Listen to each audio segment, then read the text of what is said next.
बिहार, जो कि इंडिया का मोस्ट फ्लड प्रोन स्टेट है, वो लगभग 17% फ्लड अफेक्टेड एरिया कवर करता है इंडिया का and approx 22% flood affected population. Bihar का ये फ्लड किसी एक कैटेगरी की नहीं है।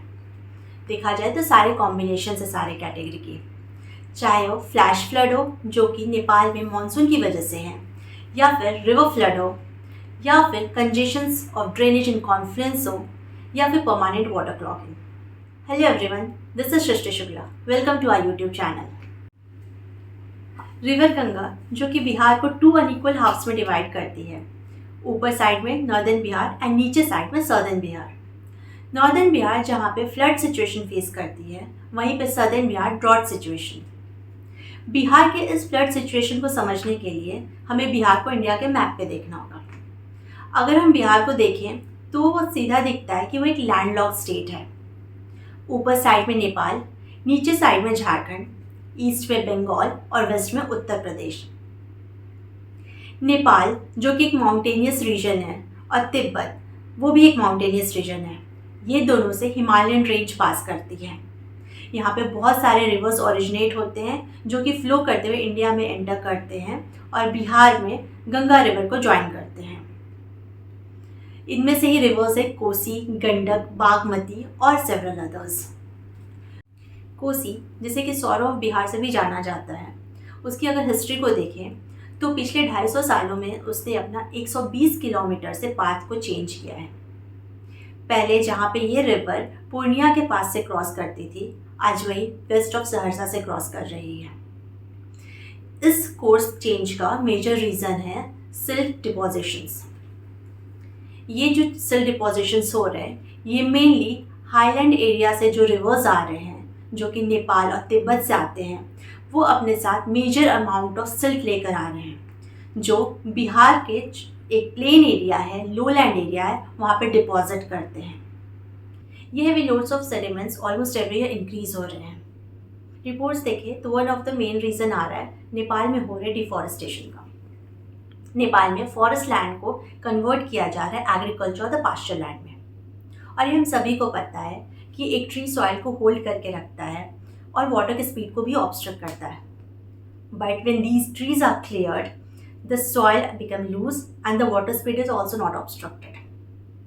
जब मानसून में यही रिवर्स फ्लो करती हैं तो ये इसी सॉइल को as a sediment, heavy load of sediments को कैरी करके नीचे बिहार में लेकर आ रही हैं अपने साथ और बिहार के प्लेन्स पे डिपॉजिट कर रही हैं। इसके अलावा जो अनदर रीज़न है वो है मानसून में मोस्टली नेपाल वाटर रिलीज करता है to avoid the flood situation at their end, जो कि बिहार में फ्लड सिचुएशन को एग्जैजरेट कर दे रहा है।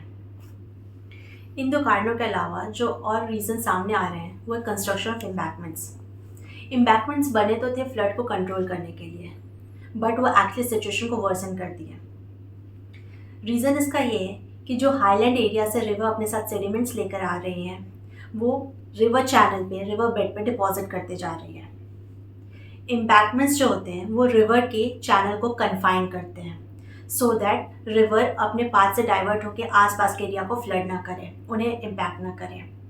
बट जो सेडिमेंट्स ऊपर से आ रहे हैं वो इसी रिवर चैनल पे डिपॉजिट होते चले जा रहे हैं। ड्यू टू दिस जो रिवर बेड है, जो उनका डेप्थ है, वो कम होता चला जा रहा है। इसकी वजह से वाटर प्रेशर बढ़ रहा है और आसपास के एरिया को और फ्लडेड कर रहा है। इसका अगर एक क्लियर एग्जांपल देखें तो है फराक बैरेज। कोसी रिवर अपने साथ अभी तक लगभग 640 million tons of sediments deposit कर चुकी है बिहार के प्लेन्स पे। ये फ्लड सिचुएशन को और वर्सन कर चुका है। ये फ्लड बिहार को हर साल हिट कर रही है। इसके इम्पैक्ट्स भी मेजर होते चले जा रहे हैं, चाहे वो सोशल हो, इकोनॉमिक हो, इंफ्रास्ट्रक्चर हो, एग्रीकल्चर हो, या फिर हंगर हो, हेल्थ हो, स्टार्वेशंस हो, कुछ भी हो, बिहार को हर एक सेक्टर्स में हिट मिल रहे हैं। बिहार जो कि ऑलरेडी एक एग्रीकल्चर स्टेट है, वहाँ पे इतने ह्यूज अमाउंट में एग्रीकल्चर क्रॉप डैमेज होना एक अपने आप में बहुत बड़ी बात हो जाती है। अगर यूएन रिपोर्ट्स की माने तो विमेन, जो कि ऑलरेडी एक वीकर सेक्शंस ऑफ सोसाइटी में आती हैं, उनके अगेंस्ट फ्लड की वजह से वायलेंस भी इंक्रीज हो रहे हैं। रीजंस एंड इम्पैक्ट्स तो बहुत हैं, बट अभी जो नीड ऑफ द आवर है वो है इन सारे इश्यूज़ को एड्रेस करना।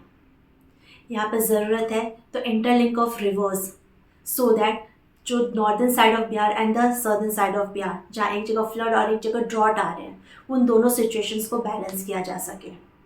Constructions of canals, improvement of the drainage system, so that water को प्रॉपर वे में डाइवर्ट किया जा सके. Also at trans border level between India and Nepal, Saptakoshi high dam project propose हुए हैं, जो कि flood both India and Nepal end पे कंट्रोल करेगा and also hydro power generate करेगा. नीड ये है कि इस प्रोजेक्ट को एंड सारे जो भी इनिशिएटिव्स आ रहे हैं वो टाइमली मैनर में, प्रॉपर वे में एड्रेस हों. There is a famous quote from Malcolm Turnbull. We learn something from each natural disaster, be it fire or flood.